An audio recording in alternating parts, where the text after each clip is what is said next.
I watched her purse disappear into his Mercedes at 2 a.m., and something in me that had been cracking for months finally shattered clean through. The party had ended an hour ago. Everyone else had gone home. But Emma texted me at midnight saying she'd catch a ride with friends, then at 1 saying she was helping clean up, then at 2 with a message that made my hands go numb. Too tired to drive, staying at Jason's. Don't wait up. 3 hours of excuses building to the one truth she thought I'd accept because I always had before. Because I'd spent 2 years being the man who understood, who trusted, who never made her feel trapped. I sat in our apartment with her text glowing on my screen and realized understanding had just been another word for blind. I didn't call, didn't text back. I stood up from the couch where I'd been waiting and walked to our bedroom. The closet door opened with the same soft click it always did, but everything felt different now, like I was moving through a film of someone else's life. My clothes came off the hangers in mechanical motions. Shirts, pants, the suit I'd worn to propose. My hands moved without shaking. That surprised me. I thought there'd be more feeling in this moment, but there was just a strange, cold clarity that felt like waking up from a dream where you'd been falling and realizing you'd already hit the ground. The suitcase came down from the top shelf. Dark blue, scratched on one corner from the trip we took to the coast, where she'd laughed in the rain, and I'd thought I'd never love anyone more than I loved her in that moment. I packed it now with the same clothes that had gotten soaked that day, and my hands still didn't shake. I could see her things everywhere. Her jewelry on the dresser, the earrings I'd given her last Christmas, still in their box, never worn. Her half of the closet with dresses I recognized from dates, from dinners, from promises. The scarf she'd been wearing the night we met, red silk that had caught my eye across a crowded room 3 years ago. I'd thought she was the most beautiful thing I'd ever seen. I'd thought a lot of things that turned out to be wishes more than truth. My phone buzzed. Another text. You're probably asleep. Love you.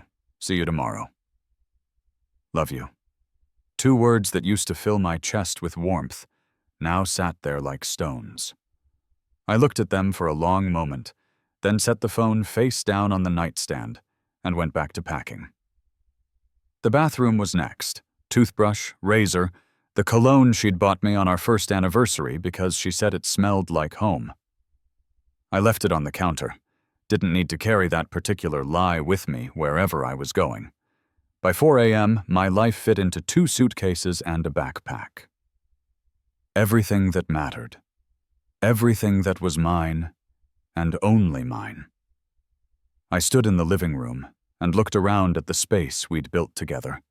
The couch we'd picked out, the coffee table we'd assembled drunk on wine and laughter, the photos on the wall of us smiling, arms around each other, young and stupid and so fucking sure. I didn't take any of them down. Let her wake up to evidence of what we'd been since she'd already decided what we weren't going to be. I left my key on the kitchen counter. Left the engagement ring there too, pulled it off my finger for the first time in 18 months. The small click of gold on granite was the loudest sound in the apartment. I almost wrote a note, had the pen in my hand, but what was there to say that she wouldn't already know when she came home and found everything of mine gone? Sometimes silence said more than words ever could. The door locked behind me with a soft finality. I took the stairs instead of the elevator, needed the physical sensation of descent, each step taking me further from the life I'd thought we were building. My car was alone in the parking garage, and the echo of my footsteps sounded like applause for the saddest performance I'd ever given. I threw the suitcases in the trunk and sat behind the wheel for a minute, hands gripping it tight enough to hurt.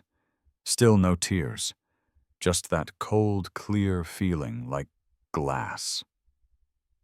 I drove to my brother's place across town. He'd given me a key years ago, told me I always had a place if I needed it. I'd never thought I would. He was asleep when I let myself in. But the guest room was made up like it had been waiting for this exact moment. I set my bags down and sat on the edge of the bed, and finally, felt something crack in my chest. Not tears, something deeper. The sound a person makes when they realize they've been holding their breath for months and just now remembered how to let it go. She'd call in the morning, I knew that. When she woke up in his apartment, in his shirt, in whatever story she'd tell herself to make it okay. She'd come home and find me gone, and her world would tilt just enough to scare her, but not enough to change her. That was the thing I'd learned too late. People only changed when the consequence was bigger than the comfort of staying the same. I lay back on the bed and stared at the ceiling and let myself remember when it had been good, before I understood that good was just the opening act to this. We'd met at a gallery opening in the spring, one of those pretentious affairs where people drank cheap wine and pretended to understand abstract art. I'd been dragged there by a colleague who insisted I needed more culture in my life. Emma had been standing alone in front of a painting that looked like someone had thrown red paint at a canvas and called it passion. She'd glanced at me and smiled. Really smiled, not the polite mask people wear at these things, and said, "I think it's supposed to be angry, but it just looks tired to me." I'd laughed. Actual laughter, surprised out of me. Maybe that's what anger becomes when it runs out of energy. "Resignation," she'd said, tilting her head. "Yeah, I can see that." We'd spent the next hour walking through the gallery together, making up stories about the paintings, each one more ridiculous than the last. She was quick, clever, the kind of funny that came from intelligence rather than trying too hard. When the show ended, I'd asked if she wanted to get real wine somewhere that didn't serve it in plastic cups. She'd said yes without hesitation, and I'd felt like I'd won something. The first 6 months were the kind of easy that made you believe in fate. She fit into my life like she'd always been there, slipping between my friends and my routines without friction. We'd lie in bed on Sunday mornings, and she'd read me articles from her phone about art and architecture, her voice soft and warm.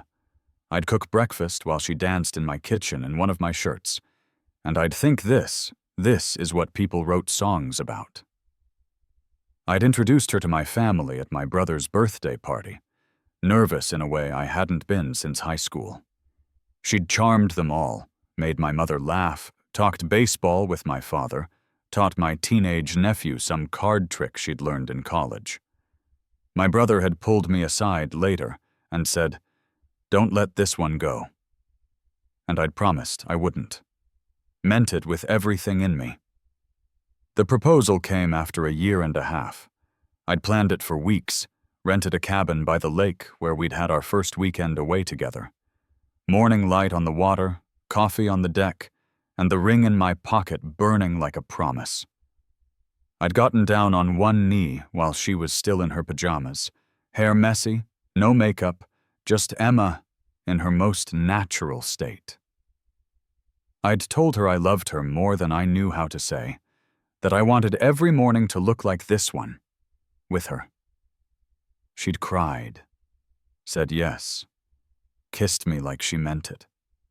I thought I knew her then. Thought I understood the woman who'd slipped that ring on her finger and told me she couldn't wait to be my wife. But people were like paintings in galleries. You saw what you wanted to see until someone pointed out the cracks in the canvas. The distance started small. So small I almost missed it.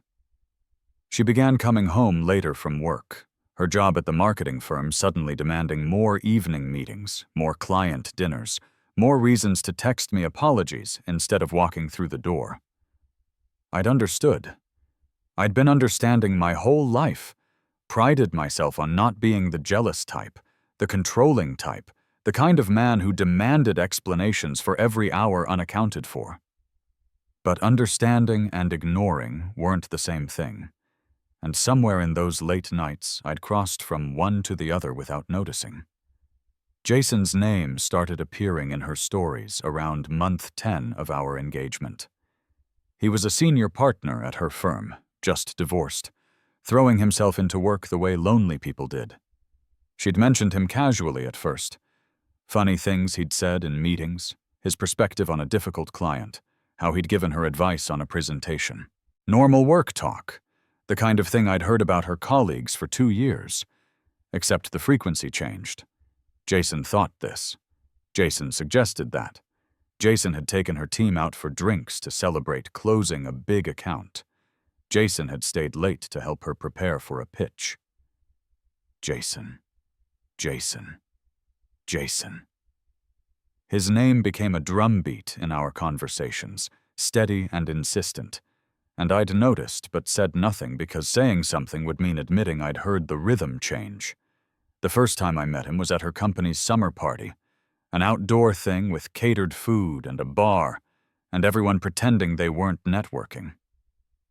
Emma had been excited for me to come, had spent an hour getting ready, had kissed me at the door, and said she was proud to show me off. I'd believed her. Jason had been everything I'd expected, and nothing I'd prepared for. Tall, composed, expensive suit, fitted perfectly to his frame. Graying at the temples in that way that made men look distinguished instead of old. He'd shaken my hand with a firm grip and a warm smile, and said Emma had told him so much about me that he was glad to finally meet the man who made her so happy. I'd watched Emma's face when he spoke to her, the way she leaned in slightly, the small laugh she gave at his jokes, the unconscious mirroring of his posture. Body language was a language I'd learned to read in my work as a graphic designer, in the way people moved through space and related to each other. And what I'd read in that moment was a conversation my fiancé was having with another man that had nothing to do with words. I'd said nothing, smiled, played the part of the supportive partner, let her introduce me to her co-workers while Jason lingered nearby, always in her orbit, always close enough to rejoin the conversation. When we'd left that night, Emma had been glowing, had chattered about how well it had gone, how everyone had loved me. I'd driven home and felt the first real splinter of doubt work its way under my skin. The months after that were a slow erosion of certainty. She began texting more, phone always in her hand, always lighting up with messages she'd glance at and smile at before setting it face down. I'd asked once who she was talking to. She'd said work stuff, various people, nothing important. The ease of the lie had stung more than the lie itself. Date nights became harder to schedule. She was busy, he was busy, the firm was busy. Always moving goalposts, always a reason to postpone. When we did go out, she was distracted, checking her phone, her mind somewhere I couldn't follow. I'd watch her across restaurant tables and wonder when I'd become scenery in her life instead of the main event. The wedding planning stalled. We'd set a date, booked a venue, but every time I'd bring up details, flowers, music, invitations, she'd say, "We had time, no rush, let's focus on it next month." Next month became the month after, became a distant horizon.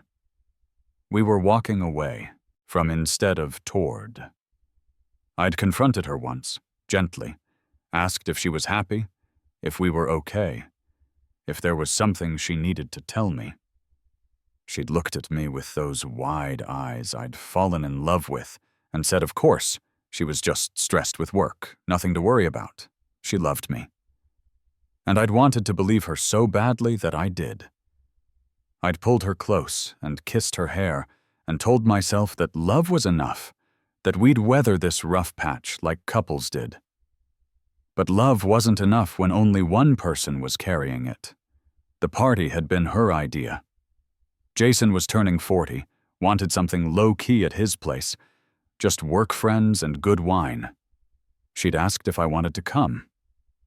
I'd seen the hope in her face that I'd say no, that I'd give her one more night in whatever world she was building with him. So I'd said yes. Watched her disappointment flicker across her features before she'd buried it under a bright smile. The party itself had been torture dressed up as sophistication. Jason's house was the kind of place you saw in magazines, all clean lines and expensive furniture and art that actually meant something. He'd greeted us at the door, had hugged Emma a beat too long, had shaken my hand with that same warm smile that now looked like pity.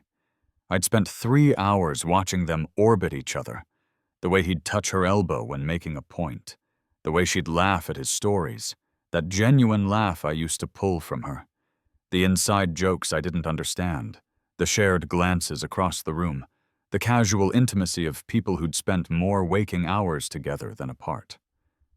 Around 11, I'd told Emma I was tired, ready to go home.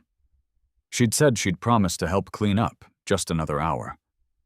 I'd kissed her cheek. She'd turned her head at the last second, so I'd missed her mouth. And left. Drove home alone. Waited. Watched the clock tick past midnight, past 1, past 2. Read those texts as they came in. Each one another small death of the truth I'd been avoiding. Too tired to drive. Staying at his place. Don't wait up. I'd sat there for 10 minutes after that last message, phone in my hand, and felt something fundamental shift in my chest. Understanding crystallizing into knowledge. Denial burning away to leave only the ash of reality. She'd made her choice. Whatever happened tonight, whatever had been happening for months, she'd chosen him over the life we'd planned. Chosen his comfort over my trust. And I was done being the man who understood his way into being a fool. So I'd packed. Left. Driven through the empty 4 a.m. streets to my brother's apartment. And now I lay in his guest room watching dawn light creep across the ceiling and felt the weight of 2 years compress into this single moment of quiet devastation. My phone started buzzing around 9. Calls, texts, voicemails piling up like evidence of panic. I didn't look at them. Didn't need to read her frantic words to know what they'd say. Where are you? Why is your stuff gone? We need to talk. Please call me back. The predictable arc of someone realizing they'd pushed too far and the ground had disappeared beneath them. My brother knocked on the guest room door around 10, stuck his head in. You okay? Yeah, I said. Meant it. He came in anyway, sat on the edge of the bed. Emma called me. Said you disappeared. Said she's worried. She stayed at Jason's place last night after a party. I left before she came home. He nodded slowly, no surprise in his expression. Figured it was something like that. I could see it coming. Why didn't you say anything? Would you have listened? Fair point. I sat up, scrubbed my hands over my face. I'm done, man. I'm just done. Good, he said, and the simple affirmation of it steadied something in me. You want coffee? We sat at his kitchen table, and I told him the whole story, start to finish, every small betrayal that had led to last night. He listened without interrupting, just nodded in the right places, and when I finished, he said, You did the right thing. Only thing you could do. Doesn't feel right. Feels like I'm bleeding out. That's how you know it mattered. But you'll stop bleeding, and you'll heal, and she'll have to live with what she did. Emma showed up at his apartment around noon. I'd been expecting it, had heard her voice through the door arguing with my brother, demanding to see me. He'd told her no, told her I'd talk to her when I was ready, told her to go home. She'd cried, I could hear it even through the wall. But eventually she'd left. The sound of her footsteps fading down the hall felt like closure spelled out in rhythm. She tried for a week. Texts every day, calls I didn't answer, voicemails that started apologetic and ended angry. She swung between explanations and accusations, between nothing happened and you're overreacting, between I love you and you're acting crazy. The classic dance of someone caught who couldn't decide if they wanted to confess or deny. I blocked her number on day 8. Let the silence speak for both of us. The ring came back in the mail 2 weeks later. No note, just the small box I'd presented it in, the diamond that had cost me 3 months' salary sitting there like an expensive monument to my own stupidity. I put it in a drawer and didn't look at it again. I'd moved into my own place by the end of the month, a smaller apartment across town with no memories attached. Started over with new furniture, new routines, new patterns that didn't include checking my phone for her name. Work became my anchor. I threw myself into projects, took on freelance jobs that kept me busy past midnight, filled the silence with productivity instead of grief. Friends asked questions I didn't answer. Family offered sympathy I didn't want. My mother cried when I told her the wedding was off, asked what happened. Couldn't I work it out? I'd said no, we couldn't, and refused to elaborate. Some things didn't need to be dissected to be understood. The emptiness was strange at first, not painful the way I'd expected, but hollow, like someone had scooped out my center and left a space that echoed. I'd wake up reaching for someone who wasn't there, would start to text her about something funny before remembering I'd locked that door. But the hollow feeling wasn't grief. It was relief wearing grief's costume. The absence of her was easier than the presence of her lies had been. Months passed. Fall turned to winter.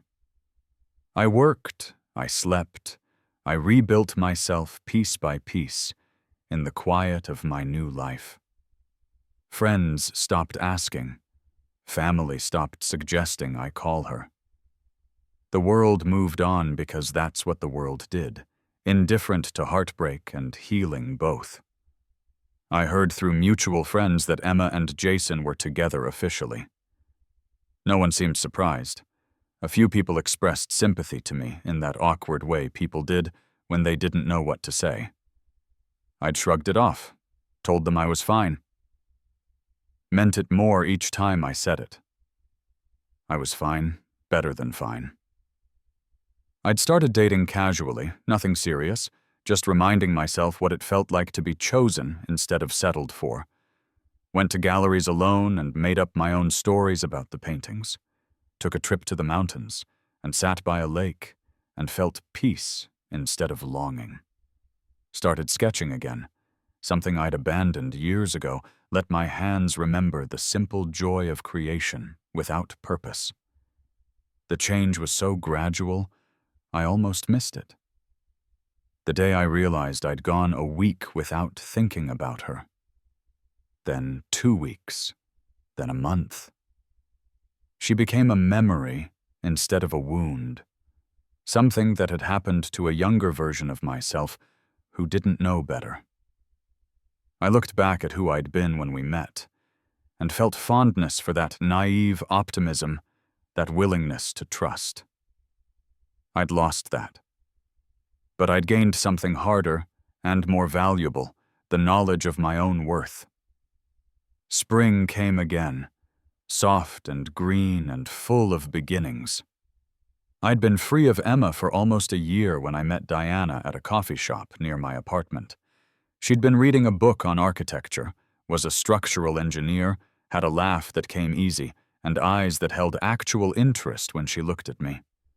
We'd talked for 2 hours over cold coffee, had exchanged numbers, had started something that felt light instead of heavy. I didn't compare her to Emma.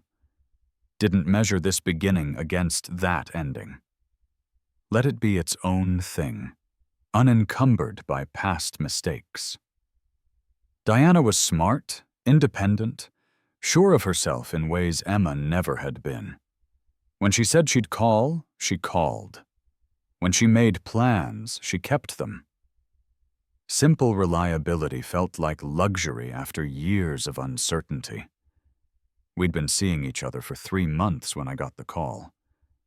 My brother's voice on the line. Careful. Emma's been trying to reach you through me. Says it's important. Block her, I said. I did.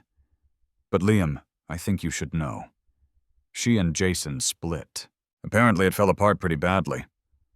I felt nothing. Just cool acknowledgement of information that didn't affect me. Okay. She wants to talk to you? Wants to apologize, I guess. Maybe explain. There's nothing to explain, and I don't care about her apology. Fair enough. Just thought you should know. After he hung up, I sat with that information for a minute, tried to find some satisfaction in it, some sense of justice or vindication. Found only indifference. Emma's life and its failures weren't my concern anymore. She'd made her choices and lived with them, just like I'd made mine. Diana called an hour later, asked if I wanted to grab dinner. I said yes without hesitation, and the ease of that simple choice felt like victory. The confrontation came 6 months later, unplanned and unavoidable. I'd taken Diana to the same gallery where I'd met Emma 3 years before. Different show, different season, different man walking through those doors. We'd been laughing at a particularly pretentious sculpture when I'd looked up and seen Emma standing across the room. She looked smaller somehow, thinner, tired in a way that went deeper than lack of sleep. She was alone, staring at a painting without really seeing it. And there was something defeated in her posture that might have moved me once. Now it just registered as fact. She saw me. Recognition flashed across her face, then something that looked like hope, then desperation. She started walking toward me before I could decide whether to leave or stay. Diana noticed the shift in my attention, followed my gaze, and I felt her hand tighten in mine. Liam, Emma said, stopping a few feet away. My name in her mouth sounded wrong, like she'd lost the right to it. I didn't expect to see you here. Emma. I kept my voice neutral, flat. Didn't introduce Diana. Didn't explain. Can we talk? Please, I've been trying to reach you. There's nothing to talk about. There's everything to talk about. I made mistakes. Terrible mistakes. I hurt you and I'm sorry, I'm so sorry, and I just need you to hear me say it. I need you to understand. I looked at her for a long moment. Saw the woman I'd loved, the woman I'd planned to marry, now standing in front of me begging for something I couldn't give.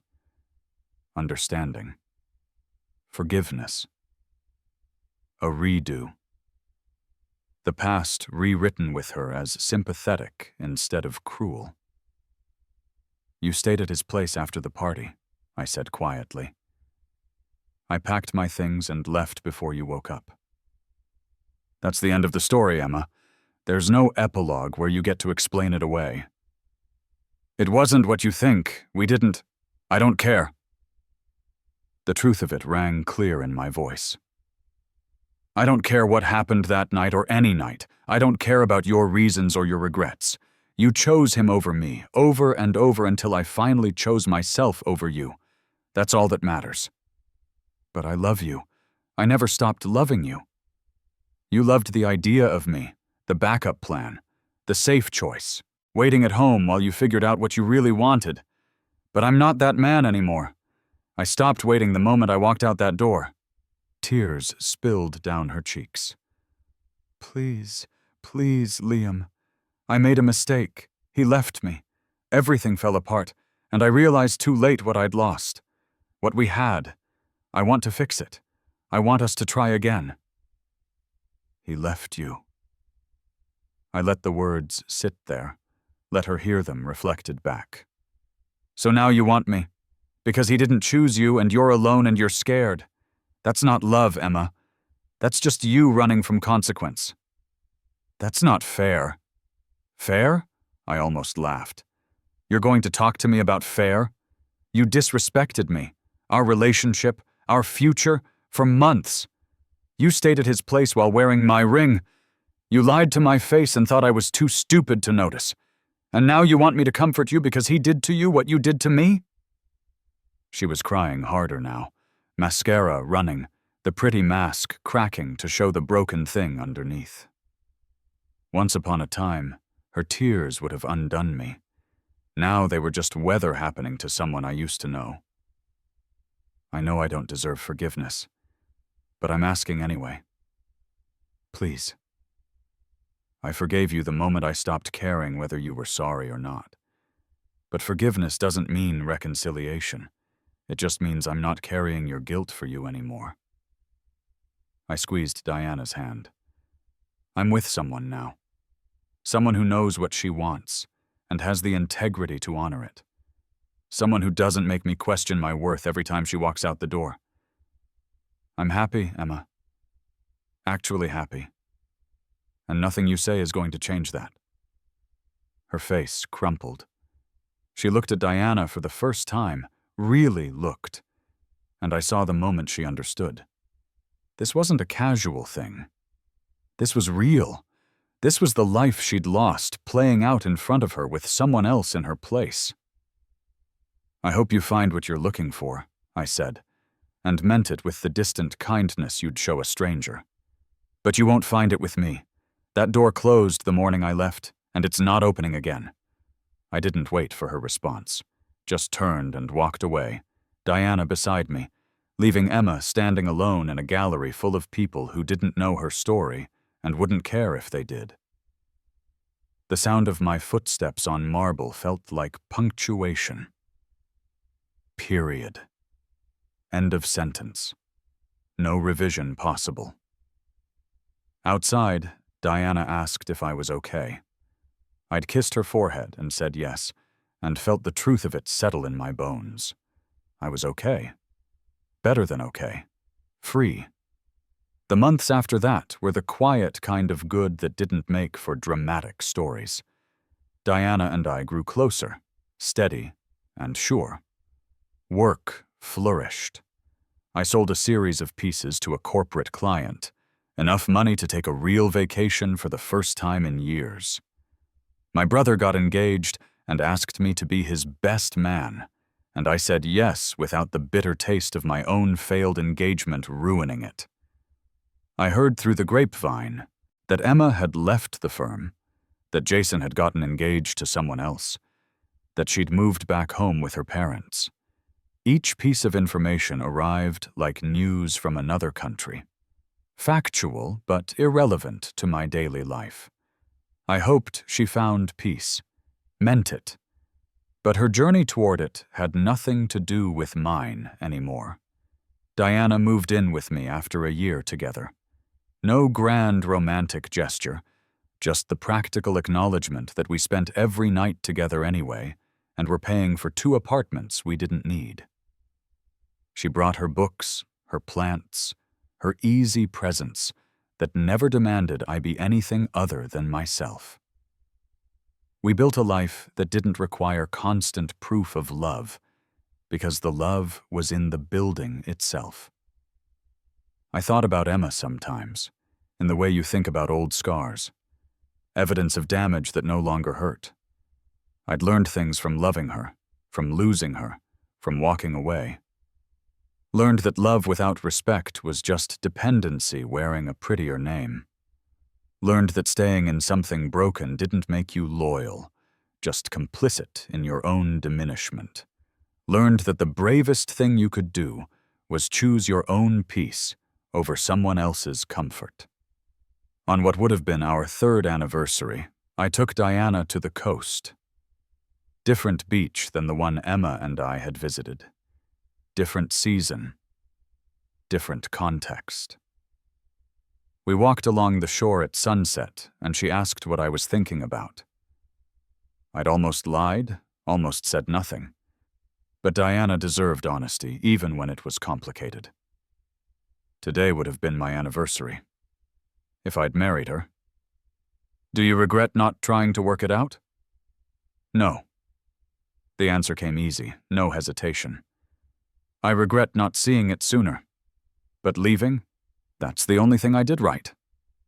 She'd kissed me then, soft and sure, and I'd tasted salt, air, and possibility, and the simple gift of being chosen by someone who knew her own mind. We got engaged that night, not because of Emma or despite her, but outside the orbit of her entirely. I didn't think about my first proposal as I got down on one knee. Didn't compare this moment to that one. Let it exist on its own terms, clean and untainted. Diana said yes with tears in her eyes and laughter in her voice, and I felt the click of rightness settle into place. The wedding was small, intimate, just family and close friends, no elaborate ceremony, no magazine-worthy venue, just promises made and meant, witnessed by people who loved us.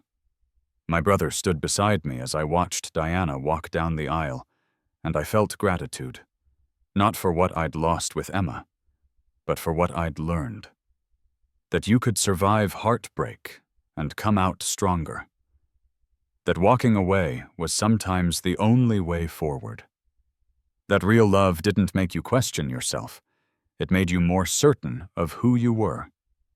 Years passed the way they do when life is good, quietly, steadily, marked by small joys instead of dramatic upheavals. Diana and I bought a house, planted a garden, built careers we cared about. I stopped checking mutual friends' social media for updates on Emma's life. Stopped wondering if she'd found happiness or just different versions of discontent. She became a character in a story I used to tell about myself, fading with each retelling until she was just context for the life I'd built after. I ran into Jason once at a conference, unavoidable collision of professional worlds. He'd looked uncomfortable, had offered a perfunctory greeting that I'd returned with equal coolness. We'd never spoken about what happened, never acknowledged the role he'd played in the implosion of my engagement. I didn't need his apology or explanation. Didn't need anything from him at all. He was just another person who'd been there for a chapter that had ended, relevant only in retrospect. The full picture of what happened between him and Emma filtered to me through second-hand sources over the years. How he'd promised her things he'd never intended to deliver. How he'd kept her as his secret while publicly dating other women. How when she'd demanded commitment, demanded he choose her the way she'd chosen him over me, he'd admitted he'd never seen her as more than a distraction from his divorce. The cruelty of it would have satisfied the man I'd been that night I packed my things, but the man I'd become just felt a distant pity for both of them. Two people who'd destroyed something real for something that had always been an illusion. Emma had sent one final message years later, a letter forwarded through my brother because she didn't have my current address. Diana had found it on the kitchen counter, had asked if I wanted to read it. I'd held the envelope for a minute, felt the weight of whatever words she'd needed to write, then set it down unopened. I don't need to know, I'd told Diana. Whatever she has to say, it doesn't change anything. You sure? I'm sure.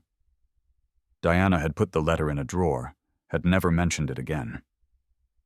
I'd thought about it sometimes, wondered what version of her truth lived in those sealed pages. Apology, explanation, absolution seeking, it didn't matter. I'd already written my own ending to that story, one where I'd walked away and built something better. Her postscript couldn't revise what I'd learned in the margins of that pain. On our 5th anniversary, Diana asked me about her. We were on the deck of our house, watching sunset paint the sky in colors that felt too perfect to be real, and she'd said, "Do you ever wonder what she's doing now?" "No," I'd said. And it was true. She's living whatever life she chose, and I'm living mine. Those things don't intersect anymore. Do you hate her? I'd thought about it. Really thought.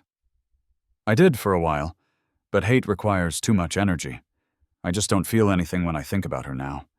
She's like a movie I watched once and barely remember. That might be the saddest thing you've ever said. Sad for her, maybe, but I spent too long being sad about what she did. I'd rather be grateful for what it taught me.